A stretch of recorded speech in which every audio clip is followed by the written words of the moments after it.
It's an opportunity of a lifetime." I crossed my arms. "You have no one else to send." Hans Binkel, my boss and lead editor of Earth Life News and Galactic Report, sighed and sat back in his gel-form smart chair. The seat made a squishy sound as it adapted to his new position. "The other qualified women have exemptions, and the Mitran leadership won't allow human men to go. That doesn't change the fact that this is a great assignment. Everyone is going to read it.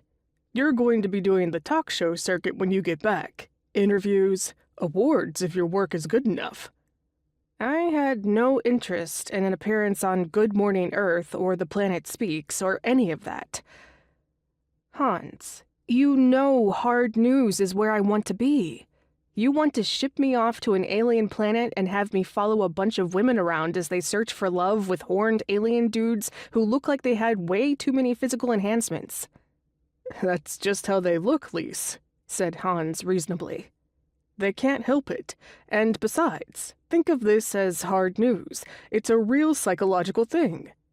The Mitrans are facing the collapse of their species if they can't make a new generation with human women, many of whom struck out in the love department here for one reason or another. It's a massive culture shock for both species." He spread his slender hands. "There are diamonds to mine here.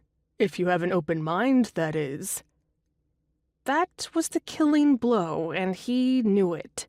Every modern journalist wanted to find the story behind the story.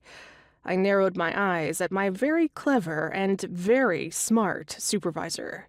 He was actually fine to deal with, listened to input and took suggestions, but I saw no chance of changing his mind. "If I say no?" His augmented blue eyes didn't blink as he stared at me. "The president of the media company we are both employed by has made it clear that you go or you find another job." I felt like the wind had been sucked out of my lungs. "What? He can't do that." "He can." Hans steepled his fingers beneath his prominent nose. "I don't like it either, to be honest, but Mr. Pinworth has been working with our government and the Mitran leadership to get this series of stories, approved for over a year. With no other qualified and available women journalists, that leaves you." He pulled up a document on his desk screen. "I've been told to authorize for you a 25% raise, a spending allowance, and to cover the costs of your apartment here for the duration of the assignment." A 25% raise was beyond unheard of. Despite the advanced times, journalists were still underpaid. "What about my cat?" He blinked.